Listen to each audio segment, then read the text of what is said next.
Hello artists, here we go on our Gustav Klimt inspired collages.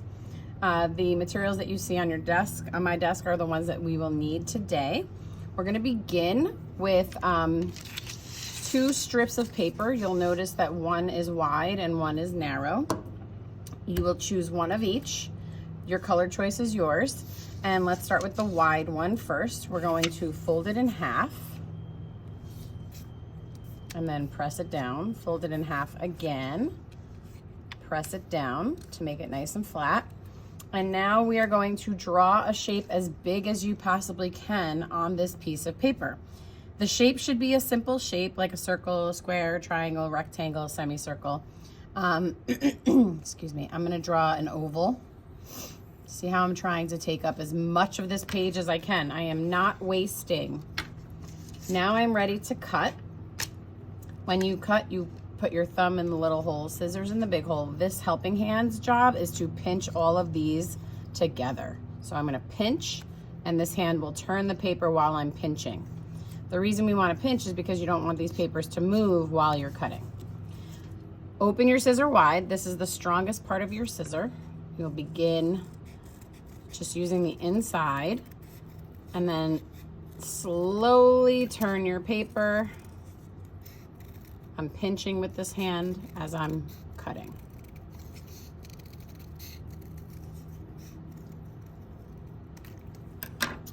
This piece you're gonna push off to the side, and then you'll notice that because we folded our paper, you got multiples. We have 4 of the same exact shape. All we had to do was cut and draw one time. So we're gonna do the same thing with our thin sheet of paper. Anytime that you see white, that is going to be the side that we draw on. So when we fold, we'll fold our color in. So I'm gonna fold this in half,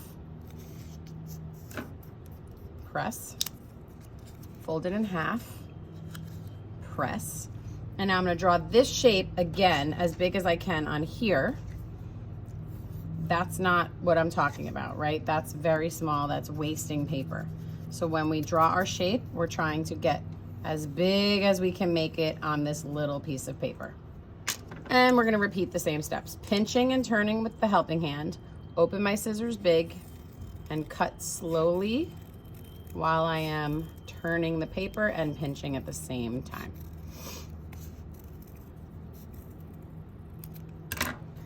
Move that off to the side, and now I have 4 of the same shape. Okay, next step, we're gonna get our glue. We are going to take our glue and glue on the back of the smaller shape, and then this is going to get stuck onto our bigger shape. So we're doing some overlapping here.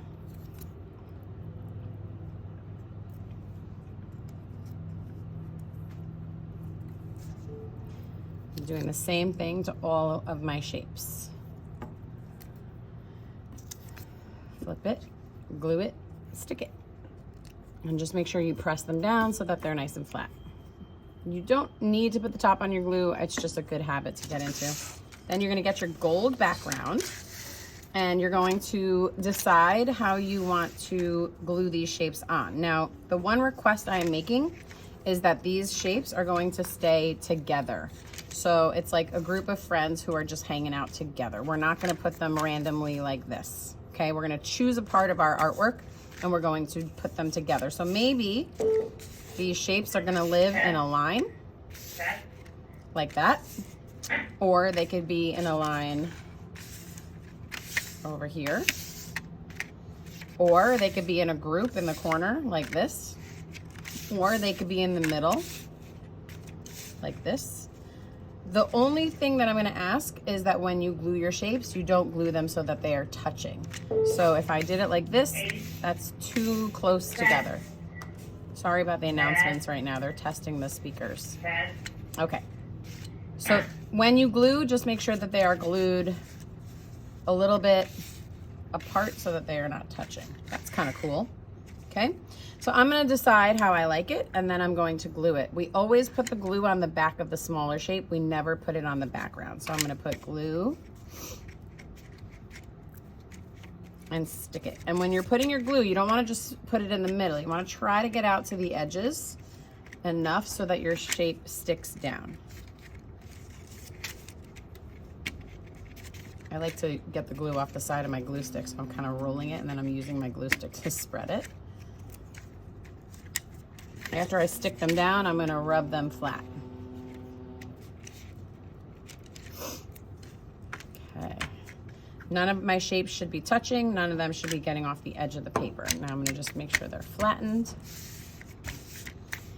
And if you finish this and you have more time, you might be allowed to grab another set and you could choose new colors. So I'm gonna say maybe I'll do like a pink and a purple, and I'll pick a different shape, square or rectangle or triangle. Okay? And then you would glue it somewhere else in a grouping. Hopefully you have some fun with this. Hopefully you are thinking as you're working and you're being great listeners. Thank you so much for watching this video.